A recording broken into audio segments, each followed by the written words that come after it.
nos domínios da mediunidade. Oitavo livro da coleção A Vida no Mundo Espiritual, ditado pelo espírito André Luiz e psicografado pelo médium brasileiro Francisco Cândido Xavier, em 1955. Capítulo 16. Mandato mediúnico. Eram quase 20 horas, quando estacamos à frente de sóbrio edifício, ladeado por vários veículos. Muita gente ia e vinha. Desencarnados, em grande cópia, congregavam-se no recinto e fora dele. Vigilantes de nosso plano estendiam-se atenciosos, impedindo o acesso de espíritos impenitentes ou escarnecedores. Variados grupos de pessoas ganhavam ingresso à intimidade da casa, mas no pórtico experimentavam a separação de certos espíritos que as seguiam, espíritos que não eram simples curiosos ou sofredores, mas blasfemadores e remetentes no mal. Esses casos, porém, constituíam exceção, porque em maioria o séquito de irmãos desencarnados se formava de gente agoniada e enferma, tão necessitada de socorro fraterno como os doentes e aflitos que passavam a acompanhar. Entramos. Grande mesa, ao centro de vasta sala, encontrava-se rodeada de largo cordão luminoso de isolamento. Em derredor, reservava-se ampla área onde se acomodavam quantos careciam de assistência, encarnados ou não, área essa que se mostrava igualmente protegida por faixas de defesa magnética, sob o cuidado cauteloso de guardas pertencentes à nossa esfera de ação.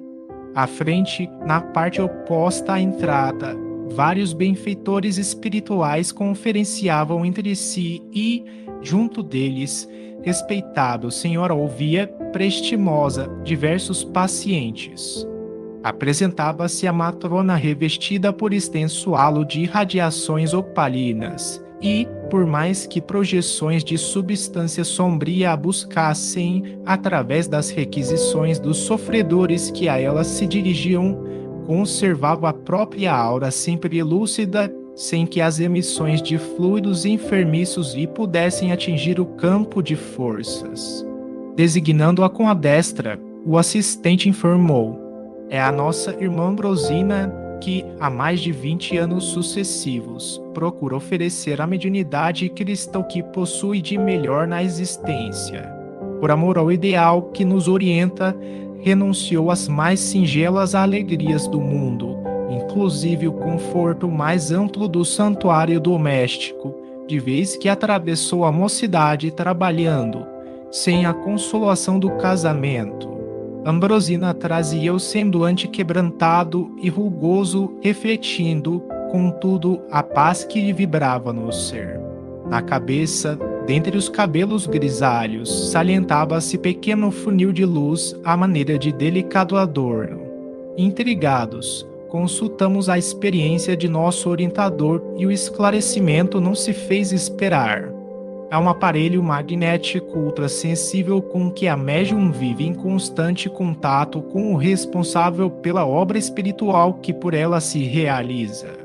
Pelo tempo de atividade na causa do bem e pelos sacrifícios a que se consagrou, Ambrosina recebeu do plano superior o mandato de serviço mediúnico, merecendo, por isso, a responsabilidade de mais íntima associação com o instrutor que preside as tarefas. Havendo crescido em influência, viu-se assoberbada por solicitações de múltiplos matizes. Inspirando fé e esperança a quantos se lhe aproximam do sacerdócio de fraternidade e compreensão, é agudo, naturalmente assediada pelos mais desconcertantes apelos. Vive então flagelada por petitórios e súplicas? Indagou Hilário, inevitavelmente curioso. Até certo ponto sim, porque simboliza uma ponte entre dois mundos. Entretanto, com a paciência evangélica, sabe ajudar aos outros para que os outros se ajudem, porquanto não me seria possível conseguir a solução para todos os problemas que se apresentam. Abeiramo-nos da médium respeitável e modesta e vimos-la pensativa, não obstante o vozerio abafado em torno. Não longe, o pensamento conjugado de duas pessoas exteriorizava as cenas lamentáveis de um crime em que se haviam embrenhado. E, percebendo-as, Dona Ambrosina refletia, falando sem palavras, em frases audíveis tão somente em nosso meio. Amados amigos espirituais, que fazer? Identifico nossos irmãos delinquentes e reconheço-lhes os compromissos. Um homem foi eliminado. Vejo-lhe a agonia retratada na lembrança dos responsáveis, que estarão buscando aqui nossos infortunados companheiros, foragidos da justiça terrestre. Reparávamos que a médium temia perder a harmonia vibratória que lhe era peculiar.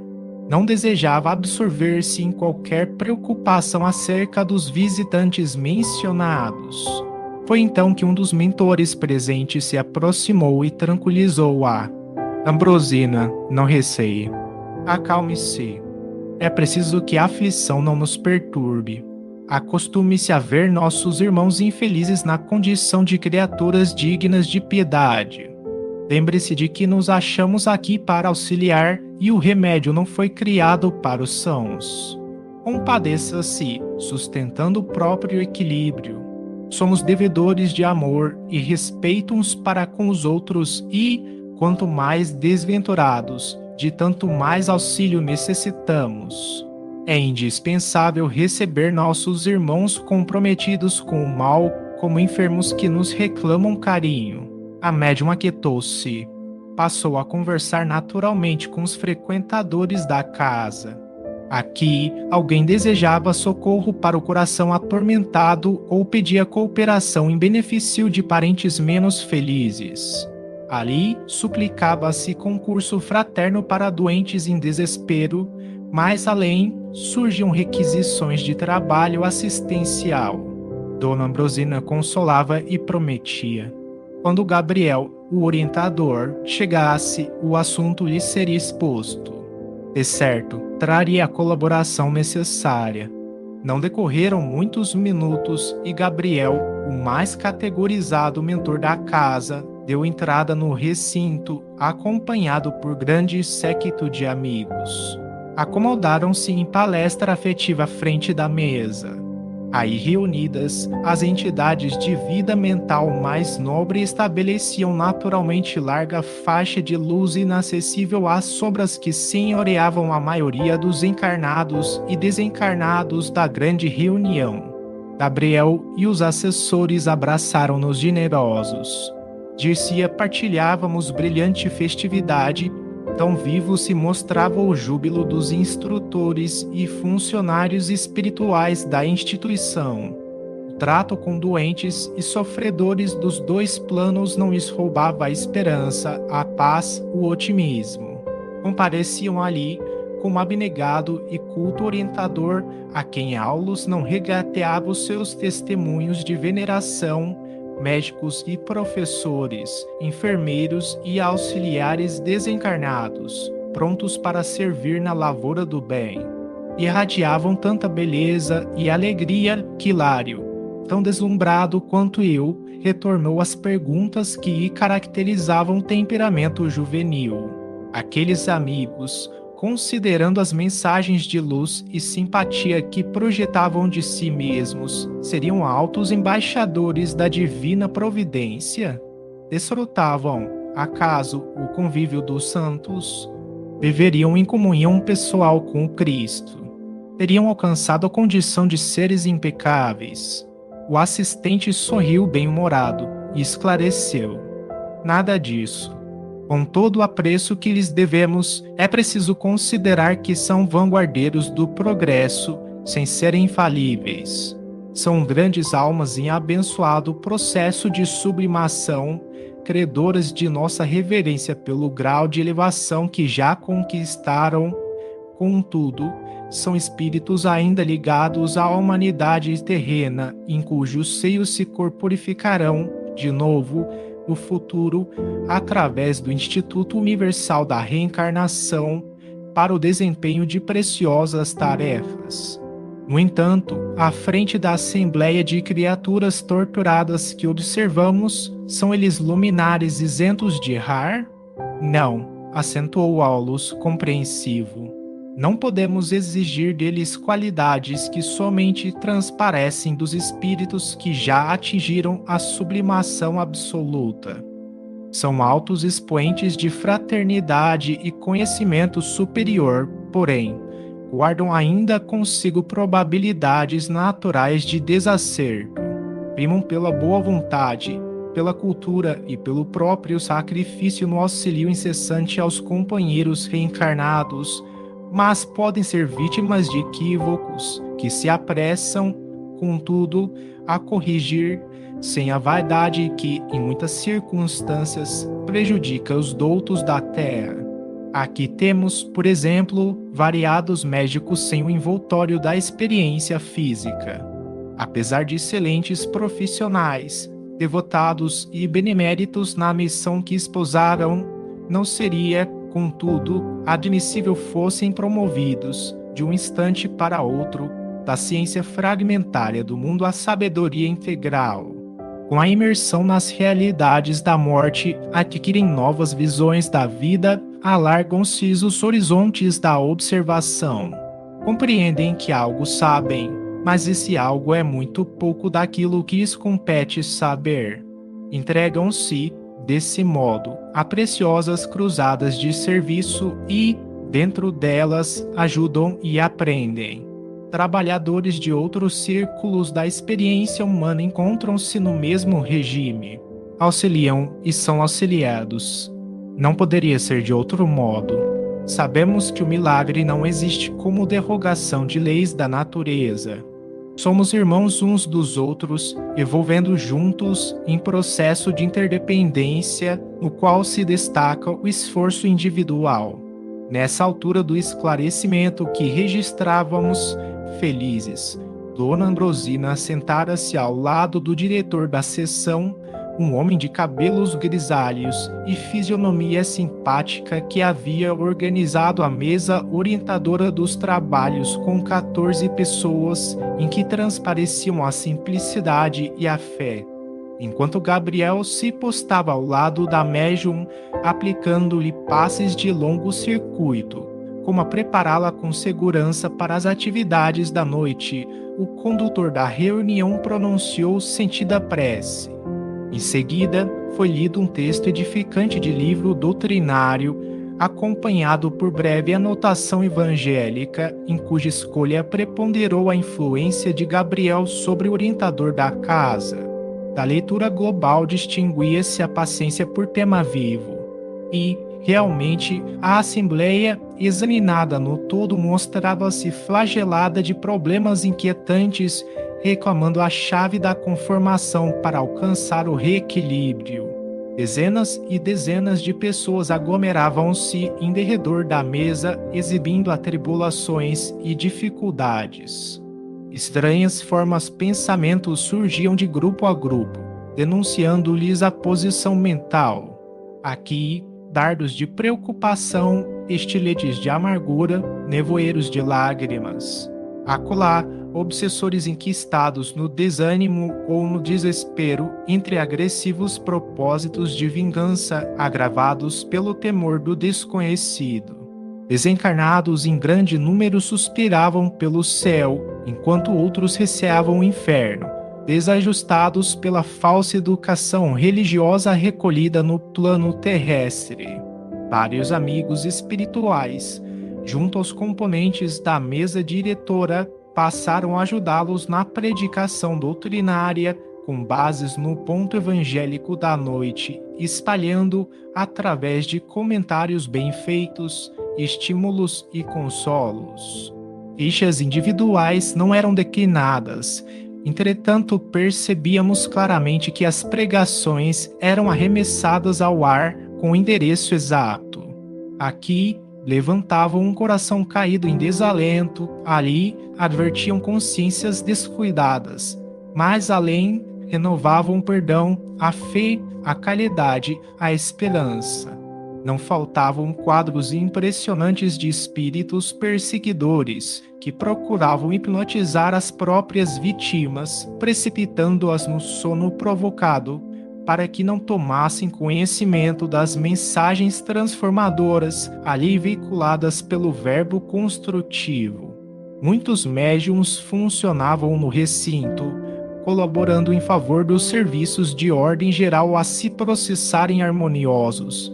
Todavia, observávamos que Dona Ambrosina era o centro da confiança de todos e o objeto de todas as atenções. Figurava-se ali o coração do santuário, dando e recebendo, ponto vivo de silenciosa junção entre os habitantes de duas esferas distintas. Junto dela, em oração, foram colocadas numerosas tiras de papel. Eram requerimentos, anseios e súplicas do povo recorrendo à proteção do além nas aflições e aperturas da existência. Cada folha era um petitório agoniado, um apelo comovedor. Entre Dona Ambrosina e Gabriel destacava-se agora a extensa faixa elástica de luz azulínea e amigos espirituais, prestos na solidariedade cristã.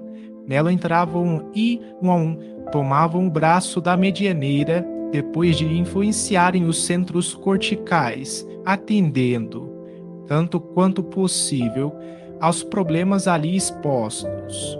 Antes, porém, de começarem o trabalho de resposta às questões formuladas, um grande espelho fluídico foi situado junto da médium por trabalhadores espirituais da instituição e, na face dele, com espantosa rapidez, cada pessoa ausente, nomeada nas petições da noite, surgia ante o exame dos benfeitores que, à distância, contemplavam a imagem, recolhiam os pensamentos e especificavam as necessidades, oferecendo a solução possível aos pedidos feitos.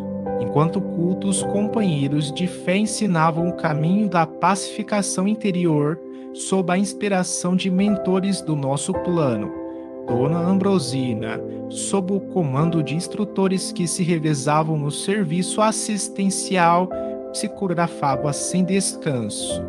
Equilibrara-se o trabalho no recinto e, com isso, entendemos que havia reaparecido a ocasião adequada para as nossas indagações. Hilário foi o primeiro na inquirição que não conseguíamos supitar e, indicando o enorme laço fluídico que ligava a Dona Ambrosina ao orientador que lhe presidia a missão, perguntou: que significa essa faixa através da qual a médium e o dirigente se associam tão intimamente um ao outro? Aulus, com a tolerância e a benevolência habituais, elucidou: o desenvolvimento mais amplo das faculdades medianímicas exige essa providência. Ouvindo e vendo, no quadro de vibrações que transcendem o campo sensório comum, Ambrosina não pode estar à mercê de todas as solicitações da esfera espiritual, sob pena de perder o seu equilíbrio. Quando o médium se evidencia no serviço do bem, pela boa vontade, pelo estudo e pela compreensão das responsabilidades de que se encontra investido, recebe apoio mais imediato de amigo espiritual experiente e sábio, que passa a guiar-lhe a peregrinação na terra, governando-lhe as forças. No caso presente, Gabriel é o perfeito controlador das energias de nossa amiga, que só estabelece contato com o plano espiritual de conformidade com a supervisão dele. Quer dizer que para efetuarmos uma comunicação por intermédio da senhora, sob o nosso estudo, será preciso sintonizar com ela e com o orientador ao mesmo tempo? Justamente, respondeu Aulus satisfeito. Um mandato mediúnico reclama ordem, segurança, eficiência. Uma delegação de autoridade humana envolve concessão de recursos da parte de quem a outorga. Não se pedirá a cooperação sistemática do médium sem oferecer-lhe as necessárias garantias. Isso, porém, não dificultará o processo de intercâmbio? De modo algum. perante as necessidades respeitáveis e compreensíveis.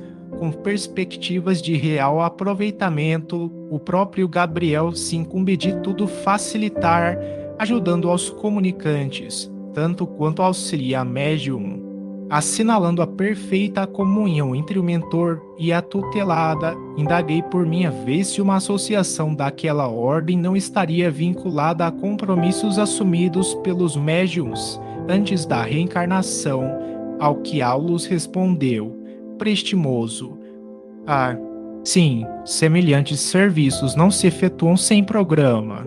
O acaso é uma palavra inventada pelos homens para disfarçar o menor esforço. Gabriel e Ambrosina planejaram a experiência atual muito antes que ela se envolvesse nos densos fluidos da vida física. E por que dizer, continuei, lembrando ao assistente as suas próprias palavras: quando o médium se destaca no serviço do bem, recebe apoio de um amigo espiritual. Se esse amigo espiritual e o médium já se encontram emanados um ao outro desde muito tempo, o instrutor fitou-me de frente e falou: em qualquer cometimento, não seria lícito desvalorizar a liberdade de ação. Ambrosina comprometeu-se. Isso, porém, não a impediria de cancelar o contrato de serviço, não obstante reconhecer-lhe a excelência e a magnitude.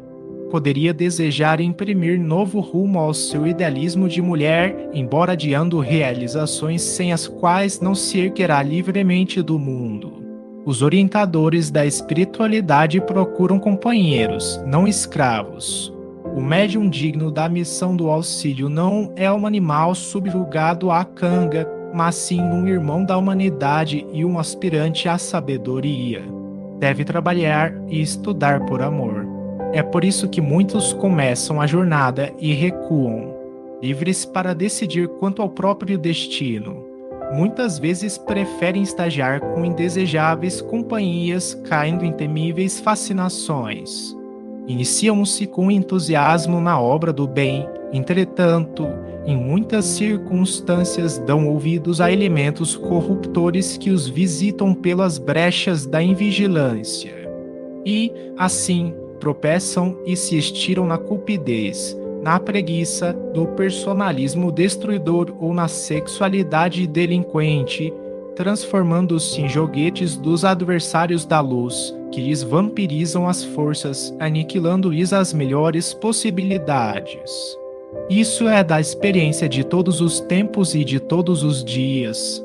Sim, concordei, mas não seria possível aos mentores espirituais a movimentação de medidas capazes de pôr cobro aos abusos. Quando os abusos aparecem, meu interlocutor sorriu e obtemperou: cada consciência marcha por si, apesar de serem numerosos os mestres do caminho.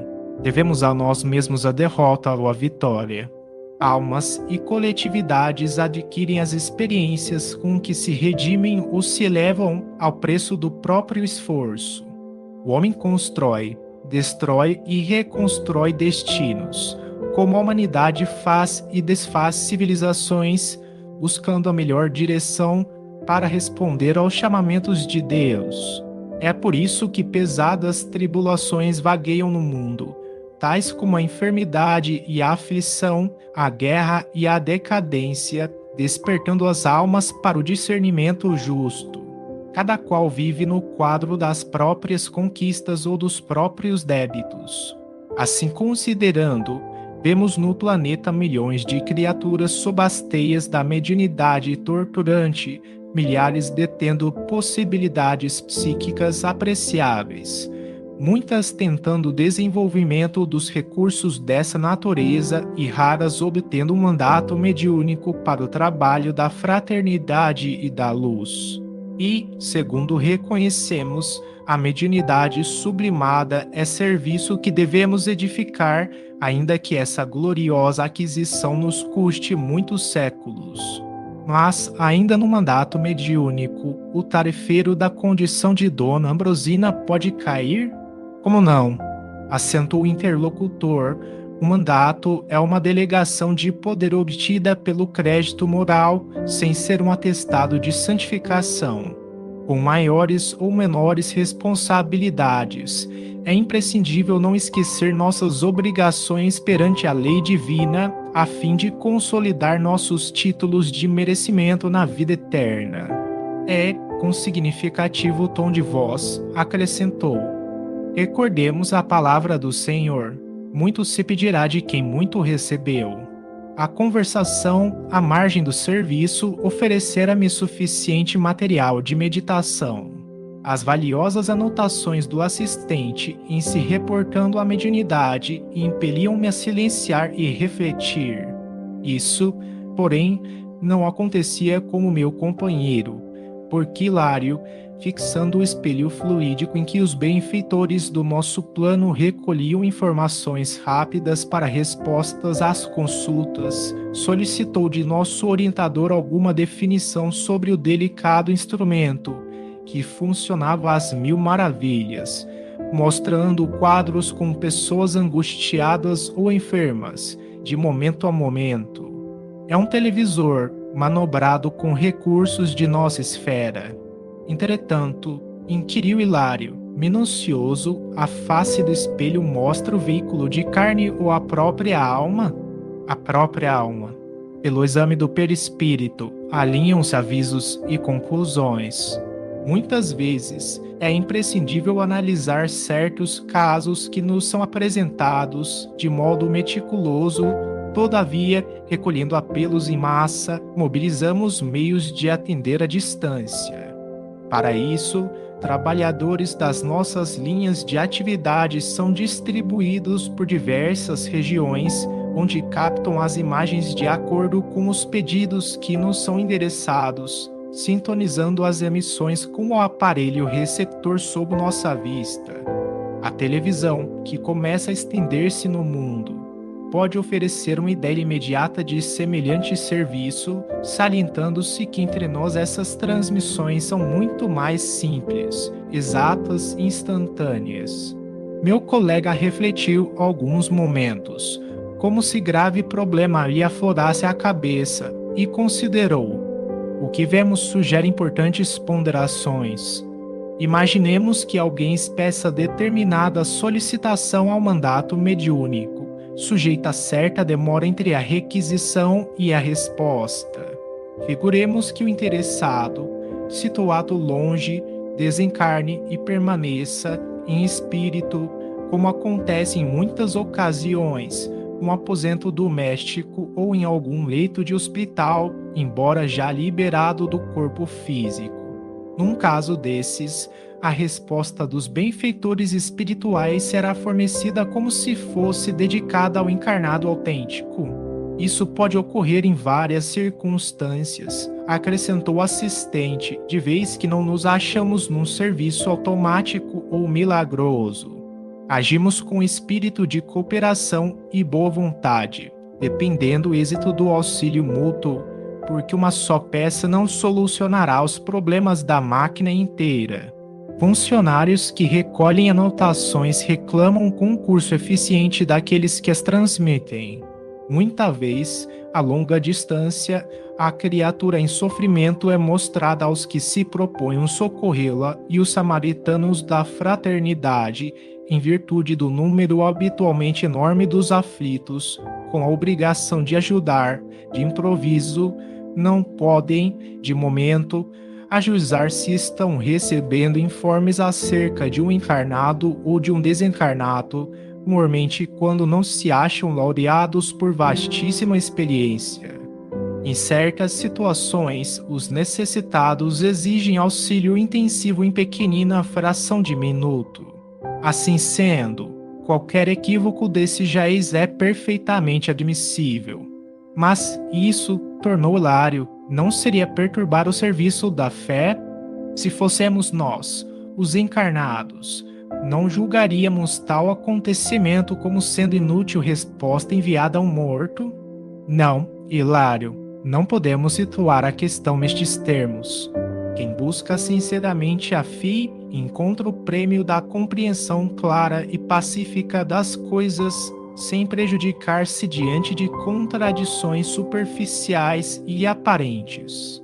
Nesse ponto do diálogo, o assistente meditou um instante e observou: mas se os consulentes são exemplares de leviandade e má-fé, aberando-se do trabalho mediúnico no propósito deliberado de estabelecer a descrença e a secura espiritual, semelhantes resultados, quando se verificam, servem para eles como justa colheita dos espinhos que plantam, de vez que abusam da generosidade e da paciência dos espíritos amigos e recolhem para si mesmos a negação e a tortura mental.